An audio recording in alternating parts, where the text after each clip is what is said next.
According to the historians, the violent assassination of the third caliph, Hazrat Uthman ibn Affan radiyallahu anhu, took place on 18th of Zil-Hajjah 35 Hijri.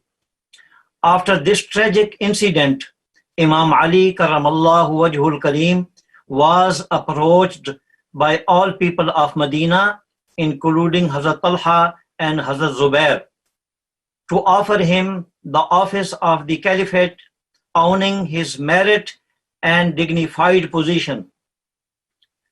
Imam Ali karramallahu wajhul kareem repudiated this move and asked both prominent leaders, Talha and Zubair, either of them, to undertake this responsibility of Khilafah, and he, Ali, would be acting as his helper and advisor. According to al-Tabari and al-Baladhuri, the refusal of Imam Ali continued from 2 to 3 days. Although there are various contradicting narrations about the duration of the repudiation of Imam Ali. Eventually, due to much insistence and pressure from the community of Medina, Imam Ali accepted this demand unwillingly on the basis of two important stipulations. First, his bay'ah, pledge of loyal will be taken place openly and freely in the mosque. And secondly, he, Ali, would bring Ummah and system back to the ideal of the Holy Prophet sallallahu alaihi wasallam. People accepted his conditions and he was elected freely and openly in the mosque of Prophet sallallahu alaihi wasallam, and Talha and Zubair were also from among the first to offer the bay'ah. References: al-Tabari, volume 2, page 696. Ibn Sa'd, al-Tabaqat al-Kubra, volume 3, page 22. Al-Baladhuri, Ansab al-Ashraf, volume 2, page 7. Yaqubi and Ibn Atham mentioned that Talha was very first person who rose his hand to take bay'ah of Imam Ali karamallahu wajhul kareem. See Tarikh Yaqubi, volume 2, page 178. Thus Imam Ali ibn Abi Talib salamullahi alayhi become Khalifatul Muslimin, and he was elected fourth caliph by the free choice of the people despite of his own unwillingness. Revolt. Unfortunately, some very important companions never gave bay'ah and stood neutral, like Ibn Umar and Sa'd ibn Abi Waqqas. After a short while, Talha and Zubair asked permission to go to Umrah, which was granted by Imam Ali karramallahu wajhul kareem. They joined Hazrat Aisha in Makkah, who had already left Medina, angrily against the third caliph Hazrat Uthman when he was in siege. Baladhuri, volume 2, page 185. Tabari, volume 4, page 429. At-Tabaqat al-Kubra li Ibn Sa'd, volume 5, page 28. Later she changed her mind when she received the news of the election of Imam Ali and took up the slogan of "Avenge for the blood of Uthman," and that was also sided by two leaders, Talha and Zubair.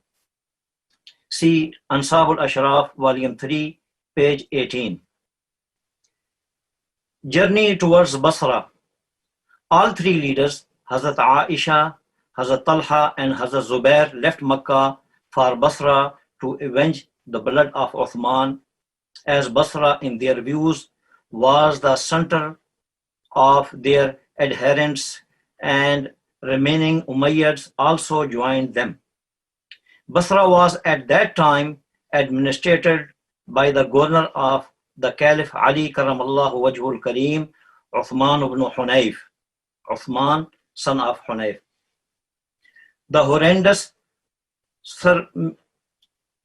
skirmishes took place between the forces of three leaders and the governor. More than 70 men lost their lives, most of them from the governor's side. Eventually, Basra was taken by the forces of the three leaders. Reference: Abu Hanifa the Dinwari, page Al-Akhbar al-Tiwal, page 277. Action of the Caliph. In this situation, Imam Ali decided to suppress the revolt. He hurried to Kufa, which was the focal point of his supports, and was successful to muster the considerable of army to achieve the goal. Then Imam Ali approached Basra with his forces and encamped outside of Basra in front of his opponents. It is transmitted that Imam Ali, just before the battle started, called upon Zubayr and asked him his move. Zubayr replied, to take the qisas for the blood of Uthman.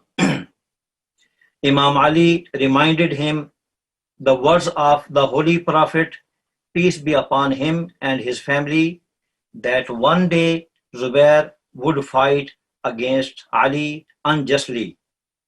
Thereupon, Zubayr immediately remembered the episode and instantly left the battlefield. He was in his way when was slain while he was in prayer. Talha also followed the way of his companion, but also killed by Marwan,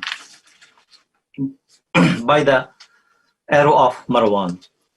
Al-Tabari, volume 3, page 418, Ibn al-Athir, volume 3, page 122, Al-Bidaya wa Nihaya, volume 7, page 240-2247. Talha left the front row of the battlefield and stood back when he was killed by Marwan. See At-Tabaqat al-Kubra, Ibn Sa'd, volume 3, page 223. Hazrat Aisha was still in the battlefield but was defeated by the forces of Imam Ali in few hours. Al-Baladhuri, volume 2, page 171. She was sent to Medina with dignity in the care of her brother Muhammad bin Abi Bakr by Imam Ali. See Mas'udi, volume 3, page 113-1147.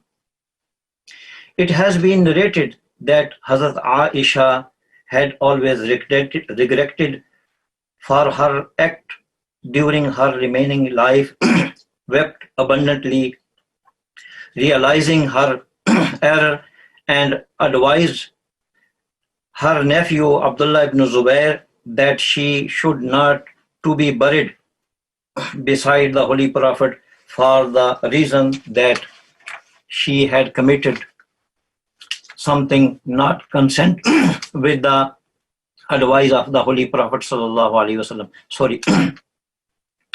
With the Holy Prophet of sallallahu alaihi wasallam to his wives. Musnad Ahmad, volume 6, page 52 to 57. Sahih al-Bukhari, number 1391. Musannaf ibn Abi Shayba, number 37772.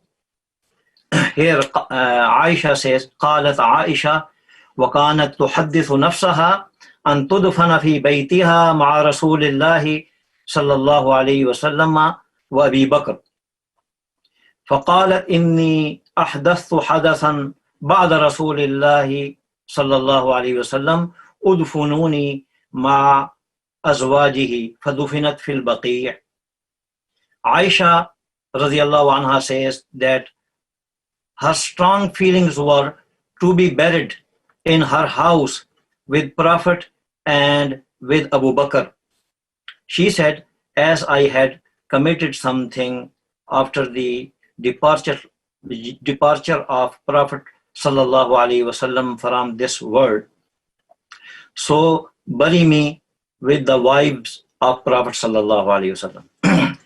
Shaykh Albani, he has given comments upon this hadith. He says, لا نشك أن خروج أم المؤمنين كان خطأ من أصله ولا نشك أن الزبير كان مخطئا ولا نشك أن عائشة هي المخطئة لأسباب كثيرة وأدلة واضحة ومنها ندمها على خروجها. We do not have any doubt that rebellion of the mother of the believer was a transgression, and we do not have any doubt that Zubair was wrong, and certainly Aisha was wrong by basic principle for the several reasons and clear evidences. Among that, her regret upon her action of coming out against the authority. Silsilatul Ahadith Sahiha, Volume 1, Section 2, page 874. So, this is the detail. Now we come to the important points. First, Imam Ali was elected openly by the free choice of people without compulsion by the same community which always took part in appointing the previous Khalifas, mainly Ansar and Muhajirin. Imam was not willing to become a ruler. Rather, he preferred others for this position. Neither did he come to his authority by using power or manipulating the situation. Number 2, both Hazrat Talha and Hazrat Zubair gave their bay'ah to Imam Ali willingly, but later they joined Hazrat Aisha against him and convinced her stance. Number 4, just before the battle of Jamal, Hazrat Zubair realized his mistake when was reminded by the Caliph and left the battlefield, and he believed that he was wrong against Ali. Hazrat Talha's case was almost the same like Hazrat Zubair. Number 5, Hazrat Aisha later on realized her position and showed her strong guilt and acknowledged the position of Imam Ali as a caliph and did not demand for the qisas of Uthman during her remaining life.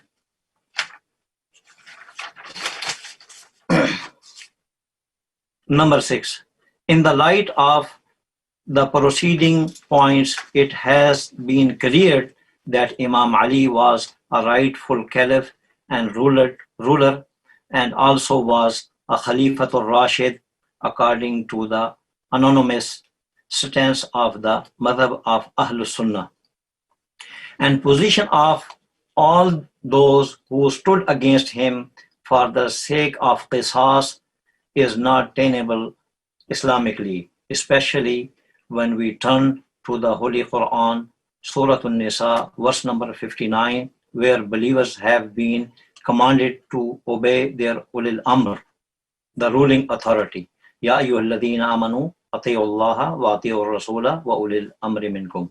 Wa akhiru da'wana alhamdulillahi rabbil alamin.